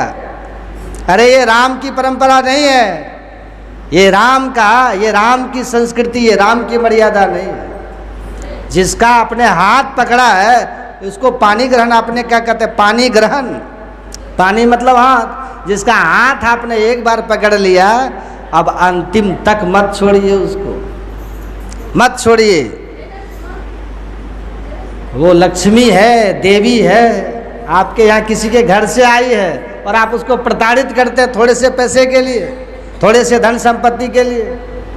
नहीं नहीं, किसी ने अपनी बेटी आपके घर में दिया, अपनी संपत्ति दे दी, आप क्या चाहिए आपको? ये राम का इतिहास है, राम की धरती है ये। राम एक पत्नी व्रती राम है। एक करते हुए तब सत्संग ध्यान कीजिए, देखिए सत्संग ध्यान का लाभ मिलेगा। राम भगवान ने नहीं किया, और सीता की मूर्ति बना करके तब यज्ञ सफल किया भगवान ने। सुन रहे हैं सब? तो वहाँ देख रहे हैं, आप भी बीच में आ गए, जल्दी कीजिए। सीता तिनके की ओर से बात करती थी रावण से ये, और उसी सीता को निमित्त बना करके माता अनुसुईया ने उपदेश किया है। माता अनुसुईया कहते, सुनो पुत्री, जगपति बढ़ता चारि विधि है। सुनिए ना, इधर यहाँ पर जरा देखिए, ध्यान से सुनिए। 4 प्रकार की पतिव्रता होती है। मैं एक प्रकार का बता रहा हूँ, उतना समय नहीं है, मैं एक प्रकार का बताता हूँ, ध्यान से सुनिएगा, बहुत ध्यान से सुनिए। ये आपके काम की बात है, खास करके माताओं के लिए है, तो सबके काम की बात। माता अनुसुईया ने कितना सुंदर उत्तर दिया। माता अनुसुईया कहती है, समझाती है माता सीता को। सीता माता से कहती है, पुत्री, इस संसार में 4 प्रकार की पतिव्रता होती है, और भ्राता पिता पुत्र महतारी अमित प्रद सुनु सब राजकुमारी। हे कुमारी सीता, हे राजकुमारी सीता, चाहे भाई हो, चाहे पिता हो, चाहे माता हो, कोई भी हो, ये सब सीमित लाभ देने वाले। हर्षित, फूल लेके इधर लाओ, वहाँ हटो मत, वहाँ बैठो, इधर मत आने दो, वहीं से लेके तुम चढ़ा दो इधर। इसलिए माता अनुसुईया कहती है, अधम सो नारी जो सेव न तेहि, वो नारी अधम होती है जो ऐसे पति की सेवा नहीं करती है। अब थोड़ा सा सुनिएगा ध्यान से, वहीं से फूल ले लिया करो और यहाँ रख दिया करो। अब तुम मत क्या करो, ले लो वहीं से। ये माताओं का व्रत है पातिव्रत, ये माताओं का व्रत है पातिव्रत धर्म, है ना। लेकिन थोड़ी देर के लिए आप ये सोच लीजिए, चाहे पुरुष हो कि नारी हो, शरीर भले किसी पुरुष का हो और शरीर भले किसी नारी का हो, लेकिन भीतर में जितने जीवात्मा हैं वो सब नारी ही नारी है। समझ रहे हैं? अब पुरुष एक है मात्र परमात्मा, दूसरा पुरुष है ही नहीं। पुरुष एक है ईश्वर, अब बाकी जितने जीवात्मा हैं वो सब है स्त्री। माता मीरा गई थी ना सनातन गोस्वामी के यहाँ, वहाँ वृंदावन में सनातन गोस्वामी रहते थे। वो चैतन्य महाप्रभु के शिष्य थे सनातन गोस्वामी। वहाँ जब मीरा गई तो मीराबाई ने उनके आश्रम में जा कर के और बाहर में खड़ी हो गई और सनातन गोस्वामी के शिष्य से कहती है कि जाकर के स्वामी जी को बोलो कि मैं उनका दर्शन करना चाहती हूँ। सनातन गोस्वामी का जो शिष्य था वो सनातन गोस्वामी के पास गए और सनातन गोस्वामी के पास जाके कहते हैं कि गुरुदेव मीरा आई है, आपका दर्शन करना चाहती है। सनातन गोस्वामी ने कहा कि जाके कह दो हम नारी उड़ी से नहीं मिलते, हम महिला तहिला से नहीं मिलते, जाके कह दो। अब ये सनातन गोस्वामी जो बोल रहे थे ना, जाके कह दो नारी उड़ी से हम महिला उला से नहीं मिलते हैं, तो उसकी बात को, सनातन गोस्वामी की बात को माता मीराबाई ने सुन लिया अपने कान से। जैसे उनका शिष्य बाहर आके कहा कि देवी मेरे गुरुदेव आपसे नहीं मिलना चाहते हैं। ये तो पहले सुन ली थी ना। तो मीरा कहती, अरे आज तक तो मैंने यही सुना था इस संसार में एक ही पुरुष है, वो कृष्ण है, परमात्मा कृष्ण है। आज तक तो मैंने सुना था कि संसार में एक ही पुरुष है, अब बाकी जितने स्त्री पुरुष है सब स्त्री है। हकीकत में आज तक मैंने तो यही सुना था कि संसार में पुरुष एक है, अब बाकी सब स्त्री है। आज मुझे पता चला कि आज एक उस परमात्मा रूपी पुरुष के पट्टेदार भी जन्म ले लिया है। ये बात जैसे मीरा की कही ने, थोड़ी जोर से ऊंची आवाज में मीरा ने कही, वहाँ पर सनातन गोस्वामी ने जैसे सुना तुरंत कुटिया से निकला, दौड़ करके आकर के मीरा के चरणों में गिर गया। देवी आज तूने मेरी आंखें खोल दी। जानता तो मैं भी था लेकिन मानता नहीं था। आज तुम्हारी शब्दों में वो ऊर्जा थी, आज तुम्हारे शब्दों में वो ताकत थी। आज तुम्हारे शब्दों को सुन करके मुझे विश्वास हो गया कि वास्तव में शरीर मेरा भले पुरुष का है, लेकिन अभी मैं वास्तव में नारी हूँ। क्योंकि अभी नारी वाला गुण है हम में। जहाँ भय हो, जहाँ लज्जा हो, जहाँ शर्म हो, जहाँ छिपाव हो, जहाँ मन मोटाव हो, ये सब माताओं का लक्षण है। ये जब तक है तब तक हम स्त्री हैं, और ये तब तक रहेगा जब तक कि हम ईश्वर को पा नहीं लेंगे, तब तक रहेगा। संत कबीर साहब की वाणी में है, कबीर साहब कहते हैं, दिन 10 ने हरवा खेली ले निज सासुर जाना हो। केवल आप लोग के लिए कहते हैं, सब के लिए कहते हैं। ये निज दिन 10 ने हरवा खेली ले निज सासुर जाना हो। जैसे पुत्रियाँ अपने नैहर में रहती हैं, फिर कुछ दिन के बाद ससुराल जाती है, ऐसे कबीर साहब कहते हैं जितने जीवात्मा है ना, जब तक संसार में रहना रह लीजिए। एक दिन परमात्मा के धाम रूपी ससुराल सबको जाना है। परमात्मा ही पुरुष है, परमात्मा ही पति हैं, और बाकी सब के सब स्त्री हैं। सब यही है। आप पढ़िए भागवत, क्षीर हरण का प्रसंग सुनिए। हजारों की संख्या में ब्रज की कुमारी कन्याएं जाती थी यमुना जी के तट पर, हजारों की संख्या में। अब वहाँ सब के सब जाती थी और बालू से मूर्ति बनाती थी, कात्यायनी माँ दुर्गा माँ की मूर्ति बनाती थी, और सब के सब वहाँ प्रार्थना करती थी। हाथ जोड़ के बालू के अपने से मिट्टी की मूर्ति बनाती थी, दुर्गा माँ की मूर्ति।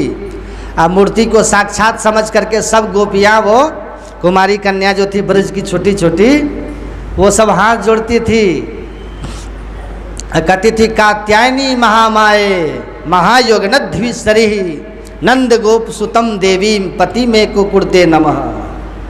हे माता, हे माँ, हे महामाया, हे कात्यायनी, हे माँ योगिन, माते ऐसी कृपा करो, नंद गोप का जो पुत्र श्री कृष्ण है ना, वो हमारा पति बने। अब पति का मतलब, अब एक ही पुरुष के लिए कोई हजारों स्त्री करेगी प्रार्थना एक ही जगह? कभी करेगी? एक ही पुरुष के लिए हजारों माताएं, हजारों कुमारी कन्याएं ये प्रार्थना करेगी कि हमारा वो पति बन जाए? एक ही पुरुष के लिए करेगी? नहीं करेगी। यहाँ भाव क्या है? भाव बस यही है, पति परमेश्वर। परमेश्वर ही वास्तव में हमारे पति हैं। इस जीव का पति कौन है? परमेश्वर। वही परमेश्वर पति है। इसलिए अपने यहाँ एक पति के प्रति बड़ा भाव। तो पति तो ये पति तो होता ही है, लेकिन हम लोग कहते हैं ईश्वर ही सबके पति हैं, अब बाकी हम सब स्त्री, हम सब नारी हैं। कबीर साहब कहते हैं, कबीर साहब की एक वाणी में, मेरी सूरत सुहागिनी जागरी। सुहागिन किसको कहते हैं? सूरत मतलब जीव। सूरत का बहुत अर्थ होता है, एक अर्थ जीव भी होता है। कबीर साहब कहते हैं, हे जीवात्मा जगो। सुहागिन किसको कहते हैं? सुहागिन कहते हैं जो अपने पति से प्यार की जाती है। जिसको पति बहुत प्रेम करे उसको सुहागन बोलते हैं। ऐसे कबीर साहब कहते हैं, हे मेरी सूरत, हे जीवात्मा रूपी सुहागन जगो। ये जीवात्मा का पति परमात्मा है, जगो। तो आप सुनिएगा ध्यान से, यहाँ अनुसुईया माता दोनों पक्ष में कह रहे हैं। दोनों। यहाँ जैसे अनुसुईया माता कहती है ना, जगपति व्रता 4 विधि है ही, ऐसे कृष्ण भगवान गीता में कहते हैं चतुर्विधा भजन्ते माम जना सुकृतो नियो अर्जुन। हे अर्जुन, 4 प्रकार का मेरा भक्त होता है। ये माता अनुसुईया कहती है 4 प्रकार का पतिव्रता होती है। भाव वही है, भाव एक ही है। अब सुनिए, माता अनुसुईया कहती है, हे सीता, सबसे उत्तम कोटि की पतिव्रता कौन होती है? इस पक्ष में लीजिए, सबसे उत्तम कोटि का भक्त कौन होता है? एक ही बात है, एक ही भाव है। तो सबसे उत्तम कोटि की पतिव्रता वो होती है जिनकी दृष्टि में अपने पति के सिवाय दूसरा पुरुष संसार में होता ही नहीं, उसको कहता उत्तम कोटि की पतिव्रता, है ना। माता अनुसुईया कहती है, उत्तम के बस असमन माही, आन पुरुष जग सपने हो नाही। जो उत्तम कोटि की पतिव्रता होती है, उनकी दृष्टि में दूसरा अपने पति के सिवा दूसरा पुरुष संसार में होता ही नहीं है। गांधारी का नाम आप लोग सुने? गांधारी का नाम सुने? माता गांधारी, धृतराष्ट्र की पत्नी गांधारी माता। गांधारी का पति कौन है? धृतराष्ट्र। धृतराष्ट्र जन्म से अंधा है। जब गांधारी का विवाह धृतराष्ट्र से हुआ है तो गांधारी ने सोचा हम राम की धरती पर रहने वाले हैं। गांधारी ने सोचा होगा हम सीता की धरती पर रहने वाली हैं। गांधारी थी कहाँ की? गांधार की थी ना। गांधार कहाँ है अभी? कहाँ है? अफगानिस्तान में है गांधार। जैसे पहले भारत, ये सब पहले भारत में ही था, ये सब पहले भारत में था। गांधारी ने सोचा हम सीता की धरती पर की रहने वाली है, हम भारत भूमि की नारी हैं और ये भारत भूमि की ये परंपरा है, उत्तम के बस असमन माही, आन पुरुष जग सपने हूँ नाही। गांधारी माता ने सोचा कि मेरे पति देव को तो आँख है ही नहीं, यदि मैं किसी आँख वाले पर पुरुष को देख लूँगी, कहीं मन में भाव ये हो गया कि ऐसा मेरा पति होता तो मेरा पातिव्रत खंडित हो जाएगा, मेरा पातिव्रत धर्म खंडित हो जाएगा। इसलिए माता गांधारी ने कहा आज से मैं किसी पुरुष को देखूंगी ही नहीं। इसको बोलते हैं उत्तम कोटि की पतिव्रता। आज से मैं किसी पर पुरुष को अपने आंखों से देखूंगी ही नहीं। ये है उत्तम कोटि की पतिव्रता। और आपको पता है गांधारी माता ने अपने आंखों पर पट्टी बांध ली है। क्या बांध ली? पट्टी। तो क्या आप लोग भी पट्टी बांध लीजिएगा? पट्टी बांधने का मतलब ये है, पट्टी का भाव क्या है? पट्टी का भाव है श्रद्धा का परत लगाइए, प्रेम का परत लगाइए। प्रेम ऐसा अपने पति के प्रति हो, अपने पति के प्रति श्रद्धा इतनी हो कि पति ही पति दिखाई पड़े, अपना ही पति दिखाई पड़े, अपने पति के सिवा कुछ हो ही ना। ये तो पातिव्रत धर्म की पक्ष से है ही। यही उत्तम कोटि के भक्त होता है जिनको अपने इष्ट के सिवाय दूसरा कोई दिखाई ही नहीं दे। ये भक्त होते हैं उत्तम कोटि का। तुलसीदास जी क्या कहते हैं? सिया राम मैं सब जग जानी, करो प्रणाम जोड़ी जुग पानी। ये उत्तम कोटि का भक्त है। अब सुनिए और क्या कहते हैं तुलसीदास जी? जड़ चेतन जग जीव जता सकल राम मैं जान। तुलसीदास जी कहते हैं मेरे राम के सिवा यहाँ कुछ है ही नहीं। ये उत्तम कोटि का भक्त है। ऐसे जिस नारी के मन में अपने पति के सिवाय दूसरा पुरुष का स्थान हो ही नहीं, उसी को बोलते हैं उत्तम कोटि का पतिव्रता। उत्तम कोटि की पतिव्रता उसी को कहते हैं। और इसका परिणाम क्या हुआ था? माता गांधारी ने अपने आँखों पर जब पट्टी बांध ली थी, पट्टी बांध करके रहने से माता गांधारी के अंतःकरण में इतनी शक्ति एकत्रित हुई थी, इतनी शक्ति जमा हुई थी, इतनी शक्ति संग्रहित हो गई थी दुर्योधन जाता है गांधारी के पास, प्रणाम करता है, कहता माँ मुझे विजयी भाव का आशीर्वाद दो, मुझे विजयी होने का आशीर्वाद दो। गांधारी ने कहा कि पुत्र ये आशीर्वाद तेरे नसीब में नहीं लिखा है, ये आशीर्वाद मैंने युधिष्ठिर को दे दिया है। कहा माता वो तेरा पुत्र नहीं है। गांधारी ने कहा कि मेरा पुत्र भले नहीं है पर वो पात्र है, तू मेरा पुत्र है फिर भी तू कुपात्र है, इसलिए ये आशीर्वाद तुम्हारे लिए नहीं है। नहीं दिया आशीर्वाद गांधारी ने। दुर्योधन ने बहुत हट किया, माँ आखिर पुत्र तो तुम्हारा ही हूँ, मैं जो भी हूँ कुपुत्र हूँ कि सुपुत्र हूँ, माँ मैं जैसा भी हूँ तुम्हारा ही पुत्र हूँ, तुम कृपा करो ऐसा आशीर्वाद हमें दो कि हम विजयी हो जाए, हम ये युद्ध में हारे ना, हम युद्ध में मारे ना जाएं, ऐसी कृपा करो माँ कि मेरी विजय हो। तब अंतिम में गांधारी ने कहा कि ठीक है पुत्र एक काम करो, आशीर्वाद तो मैं तुमको नहीं दे सकती लेकिन एक काम करो पुत्र। दुर्योधन ने कहा क्या? कहा तुम जाओ और बिल्कुल नग्न होकर के मेरे सामने आ जाओ, बिल्कुल नंगा होकर के आना, जब मैं तुमको देखूंगी ना तुम्हारा शरीर वज्र हो जाएगा, नंगा होकर के आना। अब जैसे इधर से दुर्योधन चला नंगा, रात के समय चला, आज यदि दुर्योधन गांधारी के सामने नंगा चला जाता तो फिर वो किसी के मारे नहीं मरता, और जब वो किसी के मारे नहीं मरता तो दुर्योधन अकेले पांचों पांडव को मार देता। अब भगवान का संकल्प था कि मेरे रहते कोई पांचों पांडव को मार नहीं सकता है। अब जैसे दुर्योधन इधर से जा रहा था नंग धड़ंग अपनी माँ के पास, बीच में भगवान प्रकट हो गए। अब जैसे भगवान प्रकट हुए दुर्योधन ने देखा, अब देखा तो चौंका, आप यहाँ? बोले हाँ मैं यहाँ। आप यहाँ कैसे? बस इधर से जा रहा था। भगवान कहते दुर्योधन आज तुम्हारा भेष बड़ा विचित्र है जी, कहाँ जा रहा है? कहा कि बस बस द्वारकाधीश आप जाइए, हमको जाने दीजिए। नहीं नहीं बोलो तुम कहाँ जा रहे हो? ये भगवान का पेच है, कृष्ण का पेच है, कृष्ण के फंदा से कोई बचेगा? ये भगवान का फंदा है क्री। भगवान पेच लगा लगा करके किस अधर्मी को कैसे मारना है, किस अधर्मात्मा की कैसे रक्षा करना है, ये सब पता है भगवान कृष्ण को।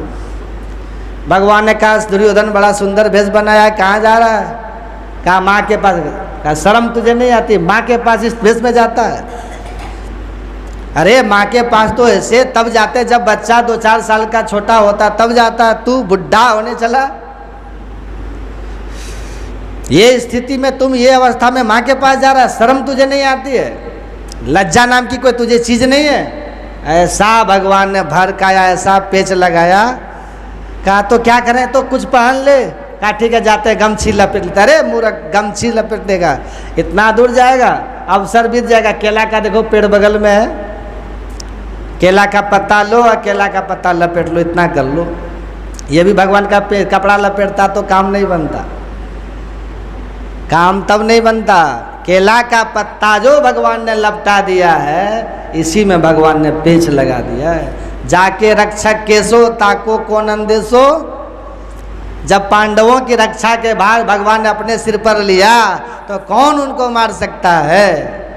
जाको राखे साइया मार न सकी है कोई, बाल न बांका कर सके जो जग बेरी हो। मार सकेगा? अब दुर्योधन ने श्री कृष्ण भगवान के कहने पर वहीं पर बगल में केला का पेड़ एक बढ़िया सा पत्ता काटा, तोड़ा और उसको कमर में लपेट लिया। और लपेट करके गांधारी के सामने गया। पूछती है गांधारी पुत्र आ गया? हाँ माँ मैं आ गया। नंगा है तू? हाँ माँ नंगा हूँ। नंगा था? झूठा है ना।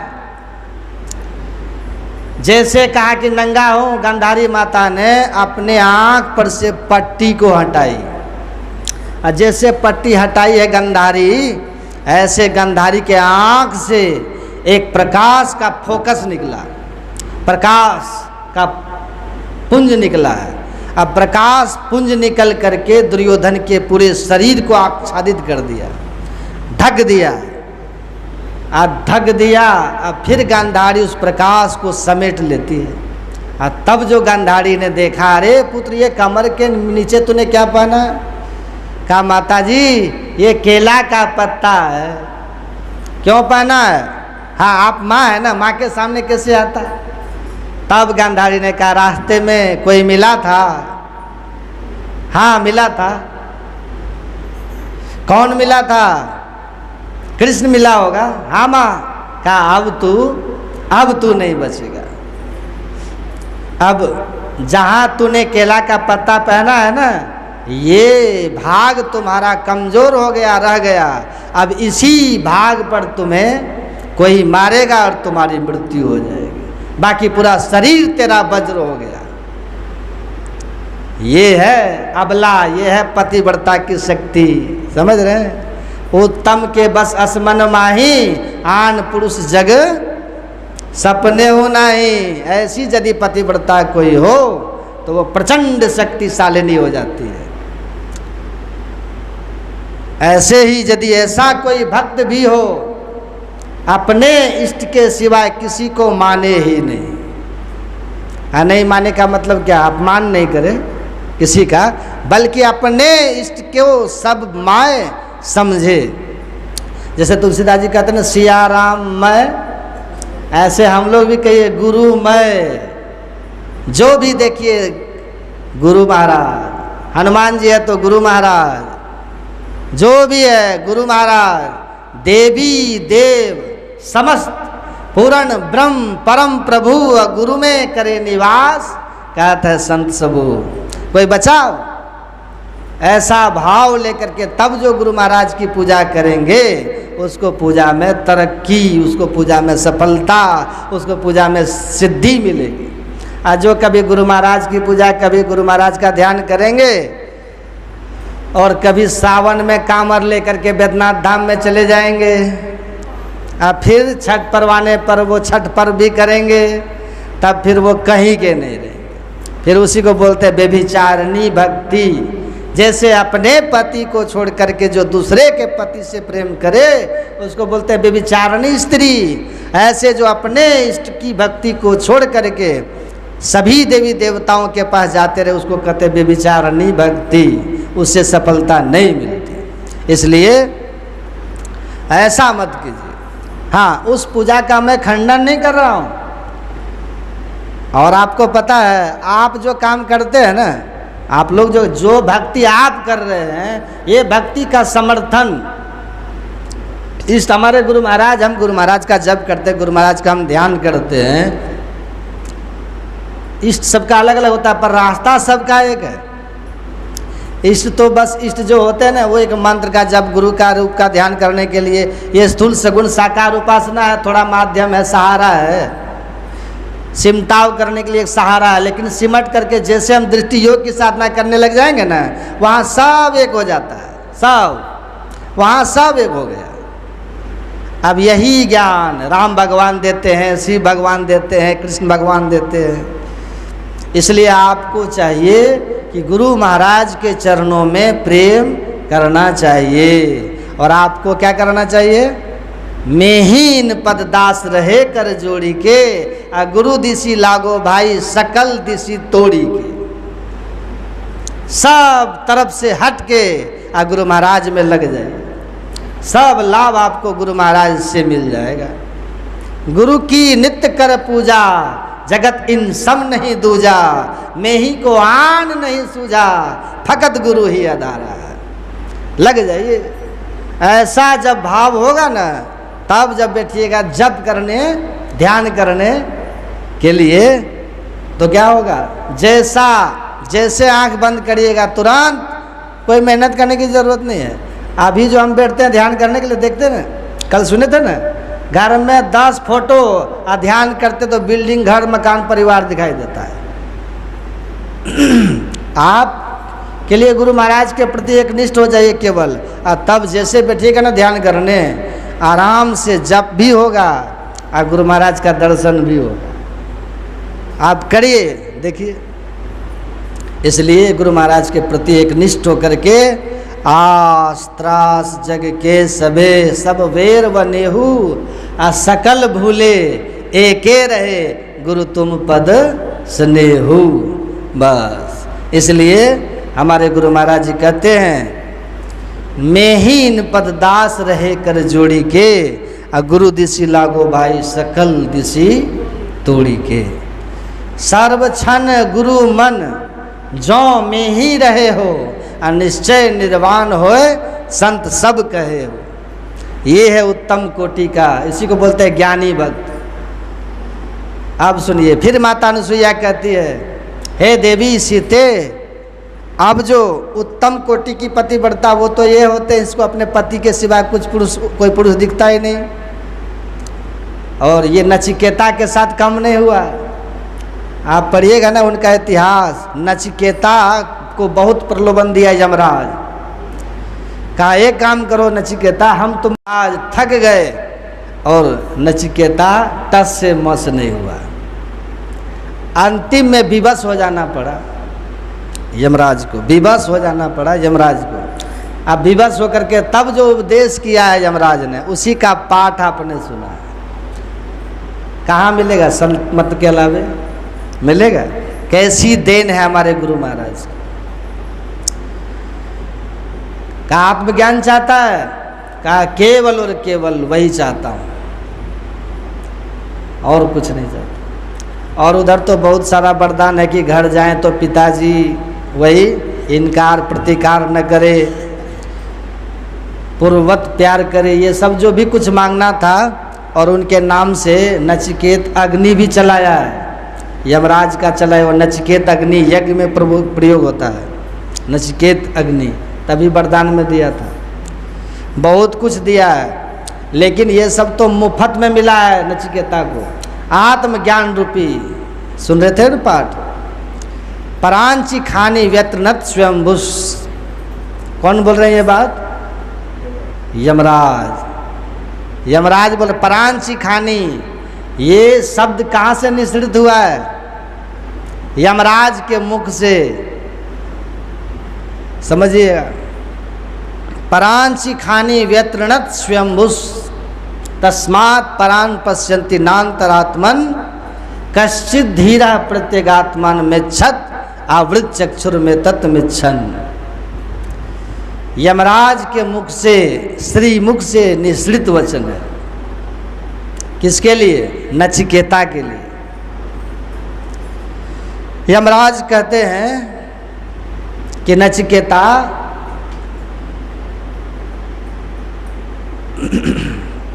ये जो इंद्रियां है ना, इंद्रियों को ईश्वर ने बहिर्मुखी बनाया, विषयाभिमुखी बनाया, ईश्वर ने बनाया इंद्रियों को। उसी इंद्रियों के साथ में तुम हो। ईश्वर ने इंद्रियों को बहिर्मुखी बनाया है और उसी के साथ में तुम हो। ये इंद्रियां बाहर विषयों को ग्रहण करती हैं, ये माया को ग्रहण करती है, ये अंतरात्मा को देख नहीं सकती। समझ रहे हैं? और इसके साथ में जब तक तुम हो तुम भी नहीं देख सकते। देखिए, एक ही श्लोक, पूरा सार गर्भित श्लोक है ये, सार से भरा हुआ। तो कैसे देखेंगे? इंद्रियों से कैसे छूटेंगे? विषयों से कैसे छूटेंगे? माया से कैसे छूटेंगे? अगली पंक्ति में यमराज कहते हैं, यमराज कश्चित् धीरः, कोई, अब वही है कोई कोई में, वही है खड़े जो सामने है नचिकेता, वही है कोई कोई में। नहीं तो यमराज का तो नाम सुन के कितने का हालत खराब हो जाता है। एक बूढ़ी माई थी, बूढ़ी घर में रहती थी। अब आजकल के तो बेटा पुतों के तो बात आप जानबे करते हैं। पूछिए कितने बजे जगते थे? कहता सवेरे, मतलब 8 बजे। 8 बजे उसके लिए सवेरे होता है। अब बेचारी बूढ़ी घर में रहे, आज सर्दी का समय, ठंडी का, खुद से गौशाला साफ करे, गोबर गोंत उठावे, और रसोई घर में जा कर के बर्तन मांझे, चौका चुल्ली साफ करे, सब काम खुद से करे। एक बार सर्दी के समय गौशाला वो गई और वहाँ गोबर उठाती है बूढ़ी, और गोबर की भार थोड़ी ज़्यादा हो गई, उठ नहीं पा रहा था, टोकरी उठ नहीं रही थी। तो तो वो उसी में वो बूढ़ी कहती है ब्रह्म मुहूर्त का समय उसके मुंह से बरबस निकल जाता है कि हे भगवान, इससे अच्छा कि जमराज आके हम ही को ले जाए। ये दुखद जीवन, ये भोरे उठो